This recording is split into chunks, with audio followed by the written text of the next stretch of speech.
Dr. Ranjan Banerjee joined as a Dean of SPJMR Mumbai in June 2015.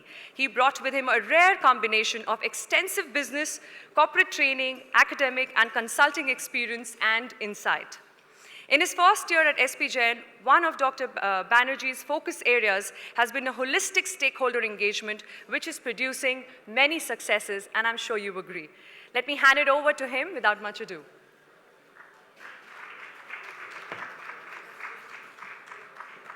So, good evening, ladies and gentlemen. Congratulations to all the winners, and thank you for your patience. I know that I am the man who stands between you and dinner for some period of time. So I will speak briefly. Maybe I'll try to talk for 10-15 minutes, and depending on the energy levels in the room, we'll take some questions. Okay, and at that point in time where the energy levels and the questions are dying down, that's the time for dinner. Okay.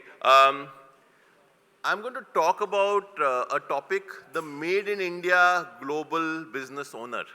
Okay, and I'm going to take off from something which I have done recently, that in November, R. Gopalakrishnan, the former deputy chairman of Tata Sons, and and myself, we wrote a book called The Made in India Manager. The book has been talked about quite a bit. It got a lot of press coverage.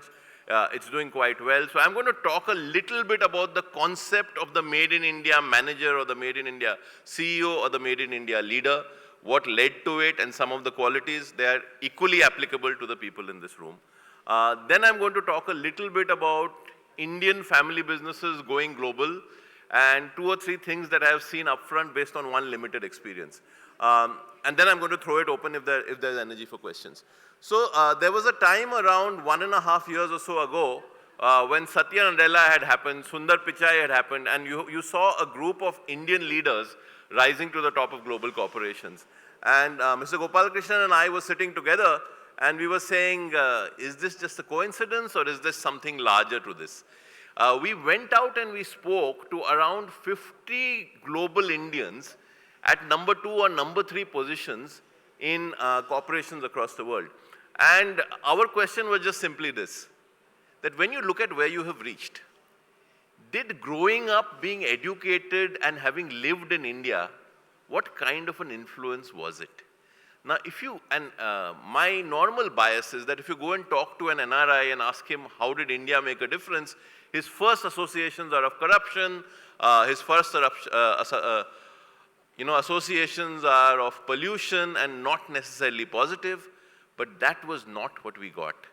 Across the board, people said that having that formative upbringing in India gave me some strengths, and these strengths helped me at transitional periods in my career. So I'm going to try to just recap some 4 or 5 of these strengths. Each of these I will do anecdotally. Then I will quickly move to which of these strengths are true for the Made in India owner, and you will find a large number of them are. And then talk a little bit about Indian family businesses going global, particularly in the medium scale sector. Many large companies are going global. So the first thing I would like to talk about is this dimension called adaptability. Now, what is this dimension called adaptability? Let me take a very simple example. You go to a department store in the US, like Target, okay, and you have a bill for $12.40. You go to Target and you give them $20, they will faithfully give you $7.60 back. Let us say you happen to have $20 and $2.40 with you. Now you go to Target, go to the storekeeper, and you say, I have $22.40, please give me $10 back. They will go crazy. It is not in the script.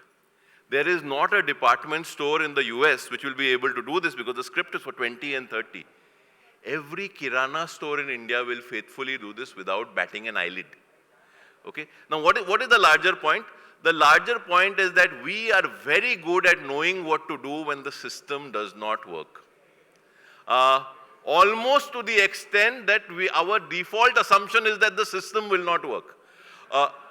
Now, that is a weakness in some settings, but that is a strength in what we call a VUCA world, with the degree or the number of times you will encounter situations which are unexpected is growing every day. The degree of disruption is growing every day. So the ability to react to a situation, abandon or question a preset routine, and quickly adapt is becoming more and more of a strength. I will give you one example. Just in the last 3 months, I would have made at least, but this is par for the course, it's only gone up a little bit. I would have made at least 25 speeches. And India being India, twice in those speeches, the lights have gone out. So you're making a speech late in the evening, you're halfway through your speech and the light has gone out. And, even without a mic, I could reach the end of this room. So I normally say, can you hear me at the back? And they say yes. I said, would you like to continue without the lights?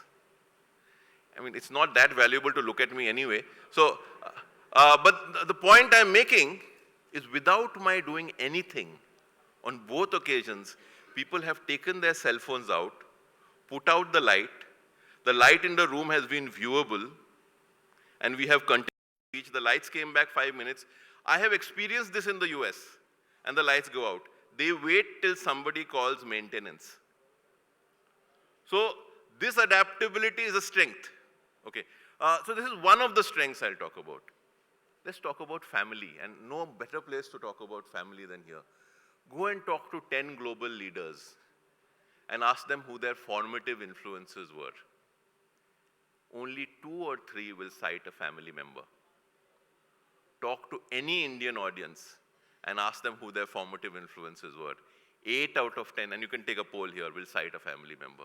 Not only that, when a sportsman becomes successful in India, you have a unique phenomenon. It doesn't happen anywhere else in the world. The parents are interviewed. When Cheteshwar Pujara did well in Australia, they went and spoke to his father. So the values, and people have told me that when they are in crisis, the support that you have from the family stands you in good stead. Because you understand that for you to be a confident human being, you have to reach a point where what the world thinks of you does not affect your self-esteem. For that to happen, somebody else has to believe in you before you believe in yourself. So the strong role of the family, I mean, I talk about family businesses. I don't think your parents ever put up a family value statement, right? That only large corporations need to put it in black and white. It is demonstrated at the dinner table. And those are the values that endure, and those are the values that kind of stay with you. And there are other set of questions that are related to that. Third, we talk about diversity and inclusion. And without making any political statements here, let me talk about 2 or 3 dimensions of this. I schooled in Bombay, in Cathedral and John Connon School, and there was no contradiction to the fact that you could go to school in the morning, sing the Lords by Shepherd, pray to Goddess Durga in the night, celebrate Ramzan, celebrate Diwali, and we didn't think anything of it. So inclusion was very deep. Forget about that level. Just think about 7 schoolboys from different states in India sitting together at the table, opening their tiffin and sharing their tiffin. It is a myth that there is something called Indian food, right? What they call Indian food is basically not Indian food, right? So just the diversity in the tiffin, the diversity in the language, the diversity in the religion, and we took this for granted and adapted to it. You know, I'll share, most of you are not old enough to remember this, but long ago, India went to Pakistan when Kapil Dev played his first test match series. We lost that series 2-0. I was a schoolboy, but I remember one thing. Mushtaq Mohammed went on TV after that and said, Muslims over the world must be rejoicing.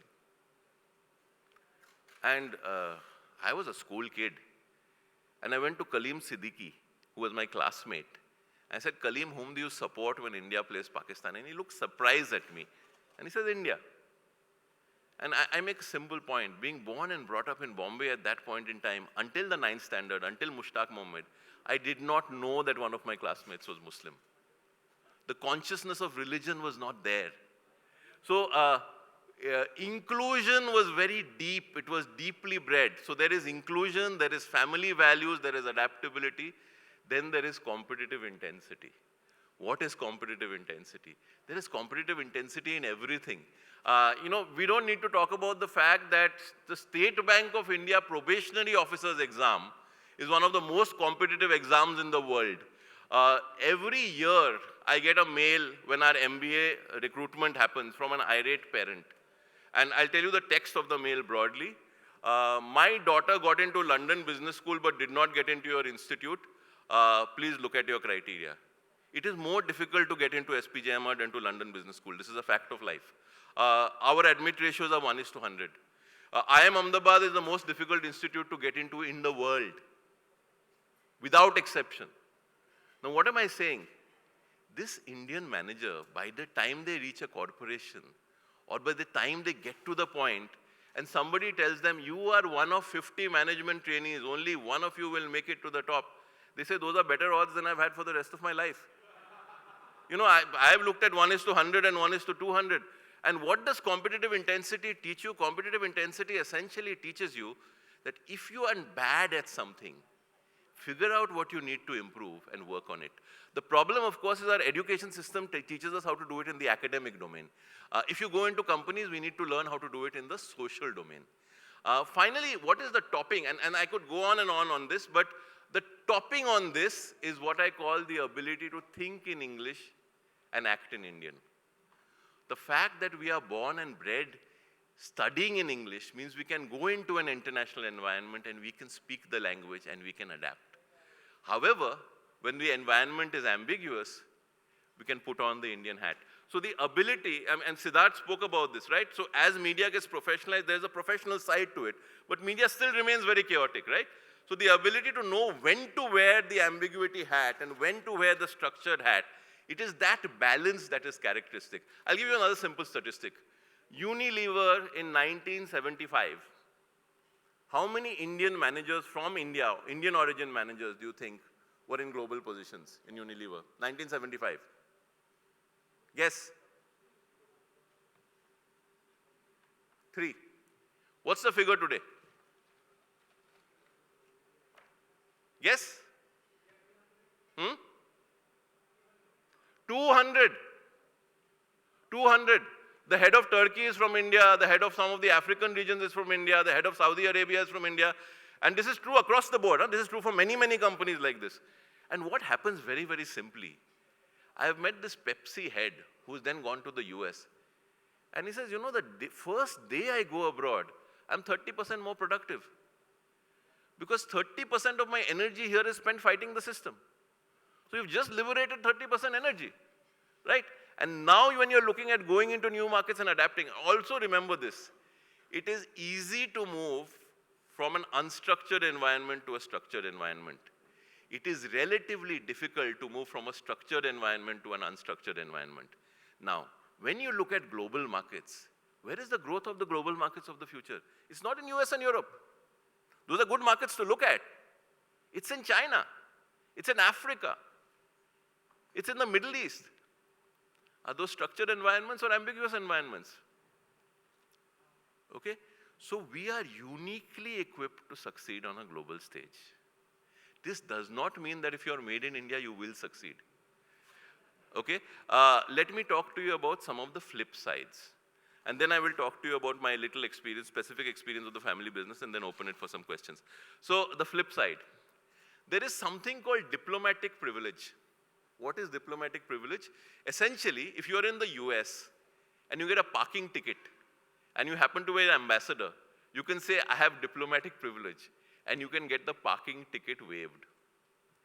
So academics are curious people, so when they knew that there was something called diplomatic privilege, they said, hey, let's find out which are the countries whose ambassadors always use diplomatic privilege, and which are the countries whose ambassadors always pay the parking ticket. Any prizes for guessing? Right? So India, Pakistan, right on top. So the problem is we must know and realize that there are situations where we must follow the system, and there are situations where we must create systems. So that, you know, there is an old joke, and the joke has a negative. And FMB, recent batches FMB, they're going to relate to this story very much. It's a story about an Indian, an American, and a Russian who are asked to learn a language. Okay, and I'll come back to language. So first, and this is pre-Cold War, okay, so Russia and America are still competing. So the American, he says, I have the latest technology, I have audio learning, I have neuro-linguistic programming, 30 days. Russia has to go one better, so this guy says, we've uncovered this new technique where you can learn language as you are sleeping. So we will go to 28 days. Now it comes to the Indian, and the Indian is a student fresh out of campus. And say, you have to learn a language, how many days will it take? And the guy is looking really puzzled. He says, we asked you how many days it will take. He said, just tell me when the exam is. So, it's equivalent of the assignment deadline. Now, it's a plus in certain circumstances. It becomes a negative when preparation becomes important. It becomes a negative when systems become important. You need to retain that capability. And incidentally, language skills are another advantage of Indians, but I'll come back to that. Finally, I'll talk about one last thing, and that's why I'm very optimistic that we will see more and more of Indian businesses going global, which is that my generation was the generation with the colonial hangover. We believed fundamentally that anything coming from outside India is superior. Even today, this is true, okay? That somebody gives the same speech from Harvard, you will rate it higher.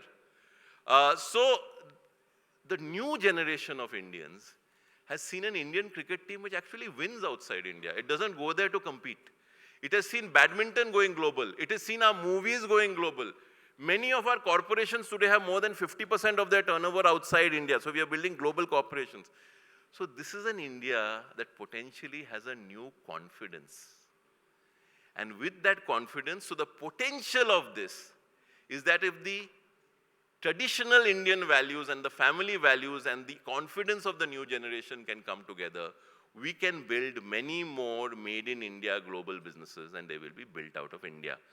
Let me now talk about 2 or 3 things that I observed, and this was a business that took over a company in Europe and then said what we need to do is we need to transfer the manufacturing from Europe to India. Okay, because the Indian manufacturing would be low cost, we would then take it back. And I found 2 or 3 things happening. And it took us around 2 years to kind of correct this. So what are the 2 or 3 things that we found happening? The first thing was we assumed that by putting Indians in charge of the European operation, we would be able to run the European operation. That was completely untrue. That proved to be unfounded. The second is we assumed that quality standards could be easily transferred. Again, that proved to be wrong. So actually for 1 year, this company struggled, and everything that you made in India was rejected by the Swiss QC. And then it took us some time, and then when you just looked at the incentives, fundamentally you realize that the moment the manufacturing got transferred, those guys would lose their jobs. So the fundamental incentives were aligned to their delaying it as long as possible. So until you put 2 people in Switzerland accountable and said, we will pay you depending on how fast this quality transfer happens, it does not happen. Also, it does not happen by sending Indian technicians to get trained in Switzerland. It happens by getting the Swiss guys to come to India and work on it, because the gaps in perception of quality are very, very thin. The second is the larger one. We tend to communicate orally. We believe that if we have said something, it is done. You know, relationships matter more to us than rules. For Europe, a job is a contract. If it's not in writing, it doesn't get done. So some of these small cultural adjustments were very big. The second is we often make this mistake of judging people by our own standards. What do I mean by judging people by our own standards? We used to complain that the Europeans at 5 o'clock, and this is true, in Switzerland and Germany at 5 o'clock in the evening, they will be out of the office. At 5:30, the boat will be strapped onto the back of the car. At 6 o'clock, they will be celebrating. But they work 9 to 5. We gossip for 3 hours and then work late. So not judging other people by our own standards is another piece that can work. I want to leave this kind of here and just say 2 or 3 things. The kind of feedback that we have got from people as we have started talking about this book, I think the big thing is that as Indians, we love to put India down. India is corrupt, India is polluted. So we don't recognize our own strengths. One of the biggest feedbacks we have got after writing this book is people have come and said, I look at my own upbringing and education differently. If you were raised in struggle, if you were raised in discipline, you were raised in a cauldron, that cauldron has hardened you, you must value that. If you were raised with a strong core of family values, Don't rebel against those family values, but understand that when you are in tough times, it is those family values that will hold you in good stead. So understand the strengths of what it is to be Indian. Parallelly recognize that there's a lot that we have to learn from the world. You know, one of the most important things that tells you about a country's mettle is when you actually get power. Do you behave like a colonizer, or do you accept it with humility and openness? I think if we are able to do that, if we are able to find this balance between the Western and Indian, then the Made in India owner can really, really go places. I know it's late in the evening. This is my simple piece. I'll take any questions.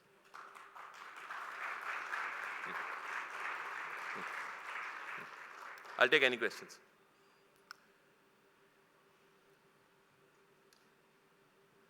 Okay, it's normally either very bad or very good if there are no questions at this point in time, which is why strategically we say plant one question. The second and third are fairly easy. No questions? All ready to take on the world? Yeah, so there's a question there. I have one anecdote that I forgot that I will share with you after this. Okay. Yeah. Hi, I'm Abhishek Modi here from FMB Batch 4. What you've been telling is, I can relate it with my upbringing, but I'm not able to relate it with my son's upbringing. So how do I relate that to the future manager in my family? Okay, very good question. A very good question. There is something that all of us love to do, which is what? Every generation thinks that the values of the next generation are far inferior to their own. Right? So just remember one thing. Do not compare your millennial son with you. Compare your millennial son with millennials from other countries. I have seen in our institute students from at least 6 countries, and I have interviewed the foreign students, and they say man for man, your students are more disciplined, more hardworking. You are judging them by your standards. They have different freedom, they have different environment, and you have brought them up differently. And I will take this argument further. I first argued with my father when I was 19 and it was an event. Today I ask my younger son to sit down and he says, why? Now what is the point? We have brought up our children to be friends earlier. I think it is a great thing. I think it is a great thing. And I think today's, somebody mentioned, one of the speakers mentioned that our relationship with our children must be a relationship of peers. I think that is the big change we need to make. Because our kids will teach us technology, we will teach them business. Are we approaching it with that openness? So in any situation, I was just coming from an entrepreneurship summit. And I think the biggest characteristic of the entrepreneur is the entrepreneur does not complain, he takes action. What is the action that we can take for these 2 generations to work together? For that is the power. We have to find that power. And in recognizing that power, one of the things that your children may want to do different things from what you want them to do. They've been brought up differently, the environment is different. You have to find that ability to have a conversation, but I'm very bullish on the next generation. The next generation is more socially conscious. The next generation has more confidence. The next generation has more energy. If we don't know how to harness that energy, and that energy goes in intergenerational conflict, we will lose that advantage. I don't know who needs to make the first move, but that move needs to be made together. We see it, and we see it. We see both types of relationships in the FMB program itself. But my answer is that encourage more conversation, encourage more listening, and before you criticize anything, understand it. And I will give you 2 examples. So one is a personal example that when I was around 35, I'm sitting with my dad in a taxi, and I'm putting my elbow out of the window. And my father says, put the elbow back in. And I tell him, look, you're telling me I'll put the elbow back in, but when you're not there, the elbow is going to go back out. And this is a typical younger generation response. And my dad said something to me. He says, one day you will realize that when you have far less to live than another generation, you become very conscious about the longevity of people who have longer to live than you do. And the moment I understood my dad from his perspective, the whole thing opened up. So, and I think this is 2-way, that once you understand somebody from their perspective, then conversation starts, And then you can start to create something that is larger. And it's in our interest to do this. I will give you another example. And this is a colonial hangover example. I'm 3 months into the institute. The associate dean of one of the large business schools, I shall not name them, valuable partner, had come to Bombay. He's supposed to come to the institute. At 5:30 in the evening, I get a call that the associate dean has landed up with a lot of commitments. Can your dean visit him in Taj Lands End? I was free, I could have gone. But I was 3 months into the institute and I was thinking to myself that if I went to the US, called up a dean and said, actually, I don't have time, can your dean come and visit me in the hotel? What would the likely reaction be? So then we called back and we said, actually, we are very sorry. We understand that he's busy. When he comes to India, the next time we will meet him. The next day morning, they came to the institute. They found time. The time miraculously happened. So the West will not respect us unless we learn to respect ourselves. The colonial hangover is very, very deep.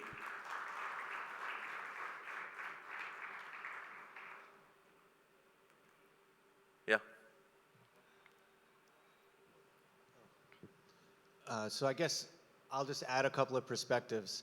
I've worked in Zurich, Germany, Spain, the US, and worked with companies here.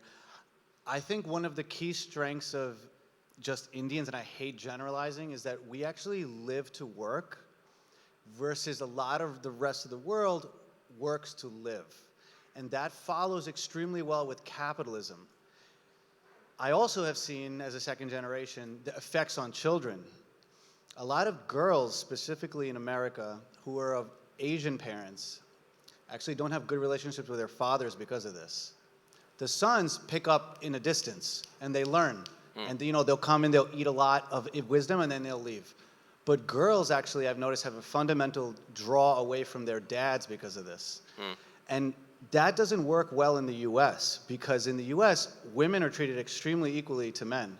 I have noticed the lens of Indian men in the United States, and actually the rest of the world too, they actually take the woman's opinion somewhat inferior and don't even realize they do it. Yeah. The other thing I've noticed is that Indian business folks have great compassion. And this, I think, is a great strength because we relate extremely well to random people at airports, really well with newcomers, versus other parts of the world, they take it much more face value meritocracy. We actually treat everybody with a lot of dignity. But I think a lot of this comes because we've been hungry for so many generations, deprived of trillions of dollars robbed by the British, saw poverty, understand that no way am I going back to India. Under any circumstances am I going back. So it's this way or it's the highway. And that, I've noticed, pushes Indian managers to punish other Indian employees. And they make them work harder than they do, and they treat them differently than do others. So there's two sides to the sword. I would just share those. Yeah, so a lot of truth in that. There is something we call the hunger to build, right? And I think that hunger to build is really deep, and that is something we should leverage. You also raised the issue of gender. Gender is a deep issue. I'll give you one simple statistic.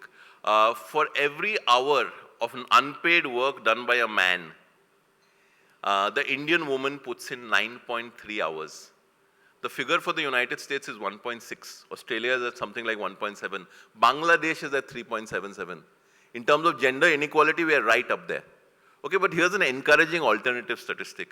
The gender ratio in the FMB batch, Dr. Tulsi, is 20%, 25%? No? 10%? Okay, so the gender ratio in the FMB batch is 10%. The gender ratio in the toppers that we just now saw is 40%. So the Indian woman who gets into a certain stage in her career, if the man has overcome competitive intensity of X, she's overcome 3X. So there is a new generation of women leaders, and we, have to be ready for them. Second is at an institute level. Okay, here is another one. If the proportion of women working in India is equated to the proportion of men working in India, GDP growth will be 25% year on year in India. That is the untapped potential in this country. And this is because of the patriarchal structure. In case, even if the woman is better qualified and has better earning capacity, the default is that the woman makes the sacrifices. So we have to find ways to get our qualified women back into the workforce. And if we do that, the potential is very, very large. Okay. Gender inequality, contrary to popular expectation, is not a rural phenomenon. It is as much of an urban phenomenon as a rural phenomenon. It is very deep, it is very inbred. I have my own personal anecdote, and maybe we can close this with that personal anecdote. We have a program called the Management Program for Women, which is India's first program for returning women. And I was advising a group of these women on a project, and it was a manufacturing project. And they did extremely well. They were very good. They asked me very good questions. They knew the factory setting. So as I walked out, I said, congratulations, you did very well. I was surprised by how well you did. And I went back into my room. One of the women knocked. She came in. I said, yes. She said, thank you for your feedback, though there's one thing I wanted to ask you. Why were you surprised? And suddenly I realized that we are all part of the problem. Right? So if we want to change this, this has to start with each and every one of us. That if we view our daughters as having the same business capability as our sons, that 25% GDP growth is in our hands. And it's actually in the hands of family businesses, because 70 to 80% of the GDP is in your hands. Right? I think that's as heavy as you want to get just before dinner. Thank you very much.